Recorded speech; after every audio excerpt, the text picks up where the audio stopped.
Action.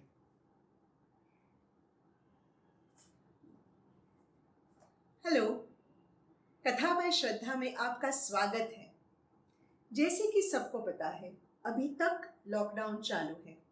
हम कहीं आ जा नहीं सकते, कहीं घूमने नहीं जा सकते, लेकिन कहानियां सुनकर और सुनाकर हम दिल और दिमाग से कहीं जरूर सैर कर सकते हैं। तो चलिए आज एक ऐसी ही कहानी सुने, एक अनोखे राज्य की। कोई ऐसी वैसी कहानी नहीं, एक अजब कहानी।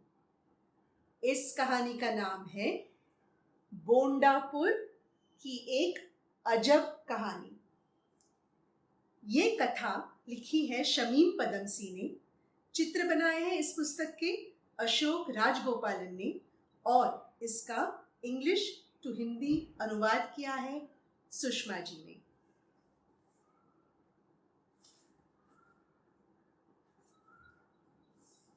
रेडी?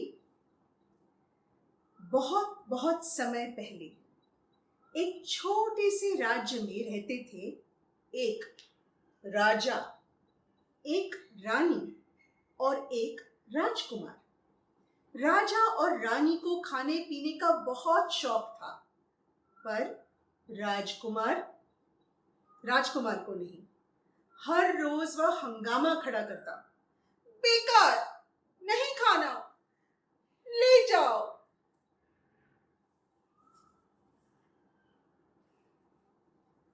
अब रानी और बर्दाश्त नहीं कर पा रही थी। एक दिन वो धड़धड़ाती हुई रसोई घर में पहुंची, जोर से पांव पटके और उंगलियों को नचाकर रसोई पर गरजी, वो बनाओ जो राजकुमार खा ले, वरना सर कटाने के लिए तैयार हो जाओ। राज रसोइये की तो सिट्टी पिट्टी गुम। सारी रात बेचारा रसोई में ही जुटा रहा, छानता रहा, कूटता रहा, छौंकता रहा, भूनता रहा, पीसता रहा, घिसता रहा, तलता रहा, लगा रहा। फिर जोर से रो पड़ा,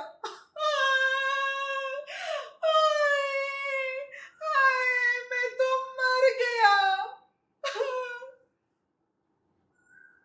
अगली सुबह जैसे ही सूरज ने बाहर झांका, मुर्गे ने जोर से बांग दी, कुकड़ुकू, कुकड़ुकू। कुत्ता घबराकर उछल पड़ा और बिल्ली पर जा गिरा। बिल्ली घबराकर उछल पड़ी और रसोइये पर जा गिरी।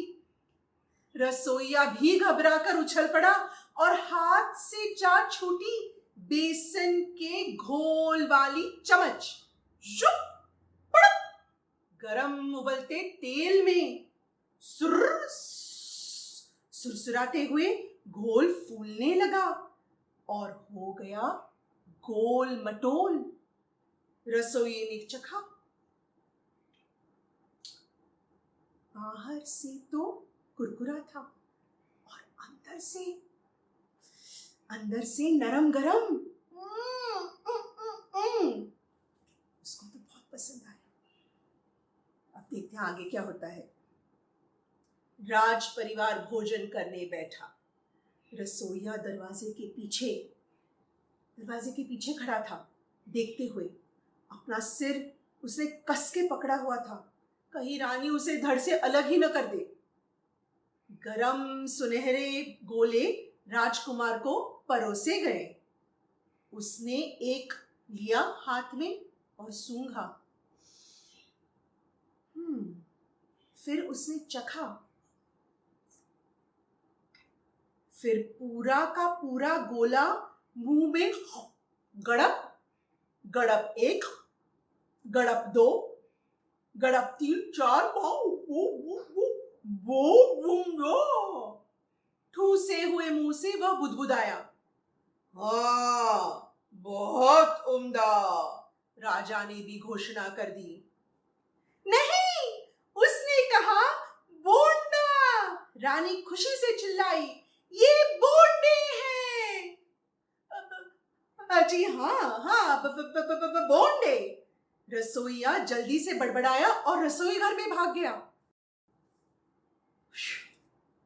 बस उस दिन से राजकुमार खाता सिर्फ बोंडे, सुबह और शाम। राज्य में सभी खाने लगे बोंडे सुबह और शाम, और लोग बनते गए गोल मटोल, एकदम बिल्कुल बोंडों की तरह।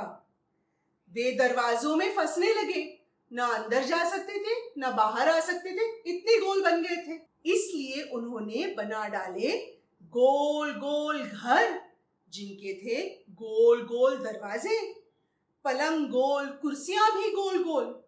राजा ने तो अपने राज्य का नाम भी बदल डाला। पता है क्या रखा उसने? बोंडापुर, जहां पे सब लोग खाते थे बोंडे और सब लोग थे गोल मटोल। अब बोंडापुर की हर दुकान में बिकने लगे बोंडे, छोटे बोंडे, मोटे बोंडे, मीठे बोंडे, खारे बोंडे, हर तरह के बोंडे, हर तरह के आदमी के लिए। सभी बहुत खुश थे। वे बोंडे खाते, नाचते और सो जाते, फिर और बोंडे खाते, नाचते और सो जाते। बोंडापुर में जीवन एकदम स्वादिष्ट बोंडा था।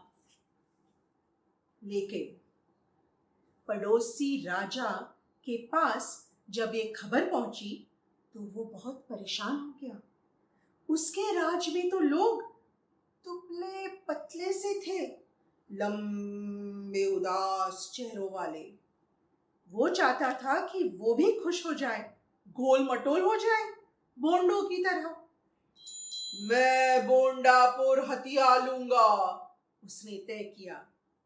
और फिर उसने अपने दुबले पतले मरियल सैनिकों को खतरनाक शस्त्रों से साथ लड़ने भेजा।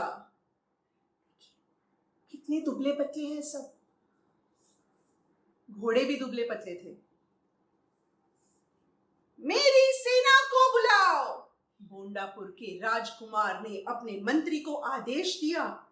सैनिक सब गोल मटोल थे, भागते हुए आए, हांफते हांफते महल तक पहुंचे। राजकुमार ने सैनिकों को देखा, सभी बोंडे लग रहे थे। ये कैसे लड़ेंगे उन खतरनाक शस्त्रों से? आदेश की प्रतीक्षा करो, कहते हुए राजकुमार शत्रु को देखने महल के ऊपर चढ़ने गया। ऊपर ऊपर ऊपर और चढ़ा सीढ़ियों से, ऊपर ऊपर ऊपर। और ठीक उसी वक्त जब वो ऊपर पहुंचा, रसोइया बाहर आया। क्या लेकर?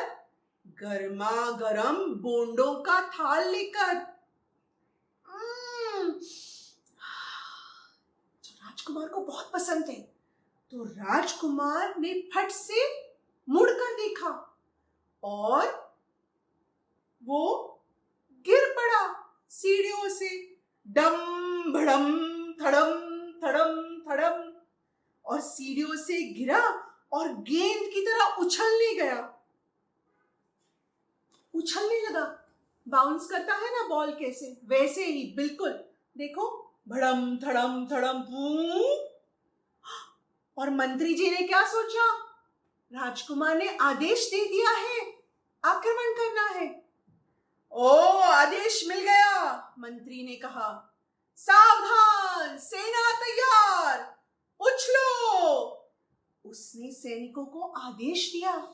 सब तो थे बोंडे, उछलते कैसे? बॉल की तरह, गेंद की तरह। गोल मोल सैनिक उछलने लगे। उछलते उछलते उछलते वो महल के बाहर जा पहुंचे, ठीक लड़ाई के मैदान में। शत्रु ने देखा कोई सैकड़ों गोले उनकी तरफ तेजी से बढ़ रहे हैं। कुछ तो भारी भरकम तोप के गोले लग रहे थे उन्हें। औरों ने सोचा वो दानव हैं। सब के सब बहुत डर गए।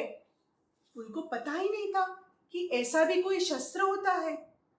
बोंडापुर के सैनिक उछलते उछलते शत्रुओं के बीच आ टपके। बोइंग! दुबले पतले उदास शत्रु लड़खड़ाए और गिर पड़े। उफ! बोंडापुर के सैनिक घोड़ों के बीच जा उछले। Boing boing boing! मरियल घोड़े लुढ़के लुढ़के और गिर पड़े। धड़ाम! बोंडापुर के सैनिक शत्रुओं के शस्त्रों के ऊपर उछलने लगे। Boeing boing boing Boeing! और शत्रु के शस्त्र चूर मूर चरमर छटक चूर सब टूट गए। राजकुमार ने उछलना बंद कर दिया। वो उठा और अपने मुकुट को उसने सीधा किया। उसे भूख लग रही थी। बोंडे लेकर आओ, उसने घोषणा की। सभी ने गर्मा गर्म बोंडे खाए। राजा ने, रानी ने, राजकुमार ने, प्रजा ने और उदास चेहरों वाले दुबले पतले सैनिकों ने भी। और सभी खुश हो गए और बोलने लगे, चिल्लाने लगे, दिल से चिल्लाने लगे, बोंडे अमर रहे, बोंडापुर अमर रहे। और ये थी हमारी बोंडापुर की एक अजब कहानी। कैसे लगी आपको? अगर आपको ये पुस्तक मिले तो जरूर लीजिएगा तुलिका पब्लिकेशंस की बोंडापुर की अजब कहानी। और हाँ, हमें लाइक जरूर कीजिएगा, कमेंट भेजिएगा नीचे कमेंट बॉक्स में। अगर इस वीडियो को हमें 25 लाइक्स मिले तो हम बड़े खुश होंगे। Thank you. बाय।